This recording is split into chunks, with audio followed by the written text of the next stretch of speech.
एक बहुत प्यारा सा त्योहार अभी आने वाला है, हरियाली तीज जिसे कहते हैं। श्रावण मास के शुक्ल पक्ष की तृतीया को हरियाली तीज कहते हैं। बड़े ध्यान से सुने।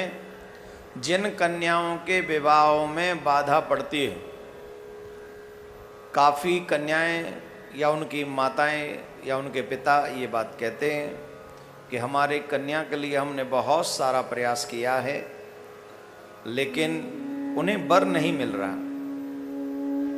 उनकी कहीं शादी फिक्स नहीं हो रही, या कई बार हम विवाह की बात करते हैं, संबंध पक्का हो जाता है, इसके बावजूद भी बीच बीच में बाधाएं आती हैं, टूट जाता है।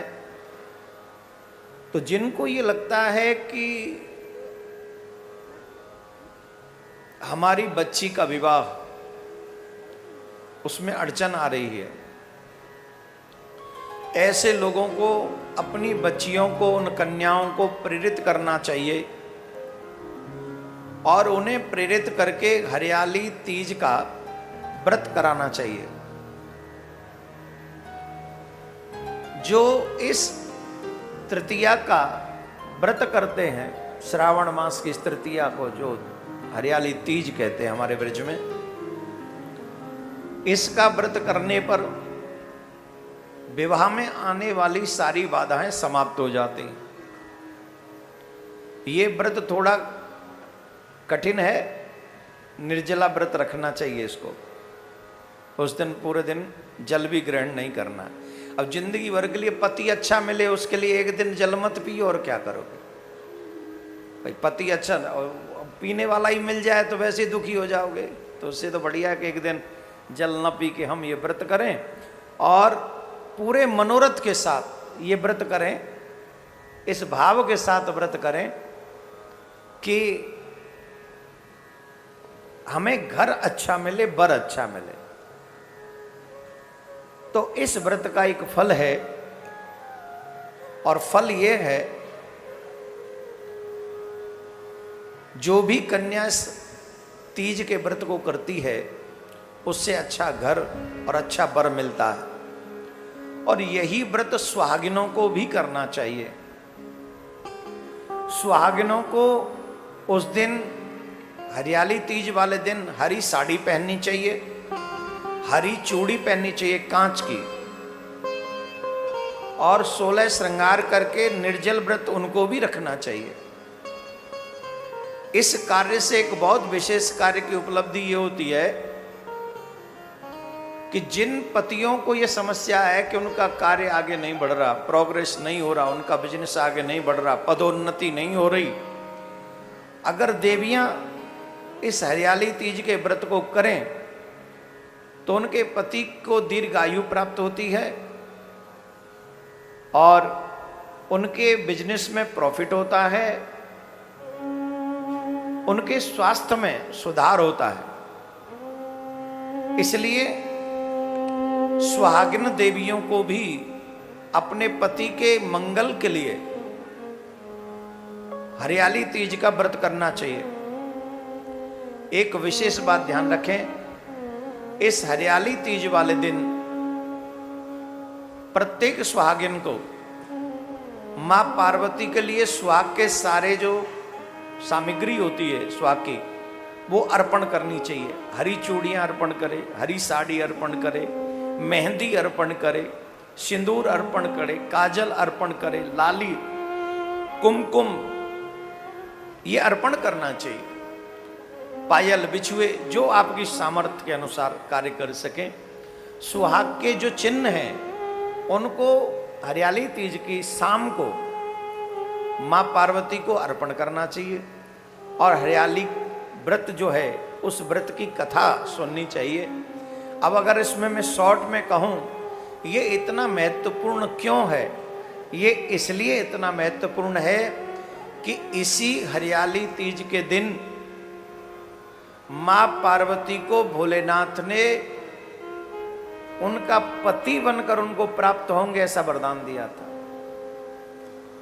जो मां पार्वती कठोर तप कर रही थी, कठिन तपस्या कर रही थी, आज ही के दिन श्रावण मास क्यों इतना श्रेष्ठ माना जाता है? क्यों हम लोग समझते हैं कि श्रावण मास में हम शिव जी के बहुत करीब हैं? इस बात को हम लोग जानते, हम कथा में आगे बताएंगे। लेकिन इस व्रत की बात अगर हम करें तो इस पवित्र दिन ही बाबा भोलेनाथ ने यह स्वीकार किया था कि हाँ, हम तुम्हें पति के रूप में प्राप्त होंगे। इसलिए सुहागिन के लिए और सुहाग की तलाश कर रही कन्याओं के लिए यह व्रत महत्वपूर्ण है। पूरे मनोरथ के साथ, पूरी श्रद्धा के साथ। अब पूछेंगे कैसे व्रत रखें? व्रत कैसे रखते हैं? सुबह सूर्योदय से पहले उठ जाओ, सबसे पहले स्नान करो, स्नान के बाद में मंदिर में जाओ, शिव जी पे जल चढ़ाओ, पार्वती माँ को भी स्नान कराओ और शिव जी के सामने, माँ पार्वती के सामने जाकर संकल्प लेकर ये संकल्प लें कि हम इस तीज का व्रत रखने जा रहे हैं, निर्जला व्रत हम रखेंगे। हे माँ, हमें आशीर्वाद दें कि ये व्रत करने में हम पूर्ण हो और निर्विघ्न ये व्रत पूरा हो जाए। शाम के समय फिर मंदिर जाकर अथवा घर में जो मंदिर है वहाँ जाकर देवी का पूजन करें, बाबा भोलेनाथ का पूजन करें। पूजन करके सुहाग की सामग्री माँ पार्वती को चढ़ाएं और बाबा से प्रार्थना करें, जैसे आपने माँ पार्वती के मनोरथ को सिद्ध किया, जैसे आप उन्हें पति के रूप में प्राप्त हुए, वैसे ही हमें भी एक सुंदर पति प्राप्त हो, अच्छा पति प्राप्त हो, जो किसी प्रकार का नशा इत्यादि न करता हो, जो किसी प्रकार की बुरी आदतों से बाधित न हो, जो किसी प्रकार भी धर्म विरुद्ध आचरण न करता हो, आपकी सेवा करे, मुझे भी आपकी सेवा करने दे, ऐसा पति मुझे प्राप्त हो। प्रत्येक कन्या को ऐसा बोलना चाहिए। इसके बाद प्रत्येक सौभाग्यवती स्त्री को माँ पार्वती से प्रार्थना करनी चाहिए, हे माँ, जैसे आपके पति सदाशिव है, उनका विष भी बाल बांका नहीं कर सका, वैसे ही माँ आप मुझे आशीर्वाद दीजिए कि मेरे पति का भी कोई संसार में बाल बांका न कर सके। जैसे आपके पति अपने भक्तों को सब कुछ प्रदान कर देते हैं, वैसे ही मेरे पति को भी संसार की समस्त वस्तुएं प्राप्त हों, सुख प्राप्त हों, वैभव प्राप्त हो, यश प्राप्त हो, सम्मान प्राप्त हो। ऐसी प्रार्थना माँ पार्वती से उस दिन करें। और प्रत्येक सुहागिन जिस घर में हो, सुहागिन के तक पहुंचा दीजिए। दावा मेरा है कि अगर आप पूरे नियम के साथ ये व्रत करेंगे तो जो कन्या विवाह के मनोरथ से ये व्रत करेंगी, अभी क्या चल रहा है, कौन सा महीना है? अगस्त, अगस्त है ना अभी, है? दिसंबर एंड से पहले पहले आपका विवाह हो जाएगा। और जिन्हें विवाह लेट करना हो वो निर्जला ना रखें, और जिन्हें जल्दी रखना हो, जल्दी जिन्हें पड़ी है कि नहीं कैसे भी हो जाए तो फंद कटे, तो अपना जल्दी व्रत करें और अपना आनंद लें। तो इस सुहागिन माताएं भी इसको सुने, अपने पति की आयु के लिए अपने व्रत करें थोड़ा संयम के साथ। झूठ नहीं बोलना है, क्रोध नहीं करना है, काम वासना से दूर रहना है, किसी को घृणा की दृष्टि से भी नहीं देखना है। कुछ नियम व्रत के दिन तो पालन करने चाहिए। क्रोध मत करो।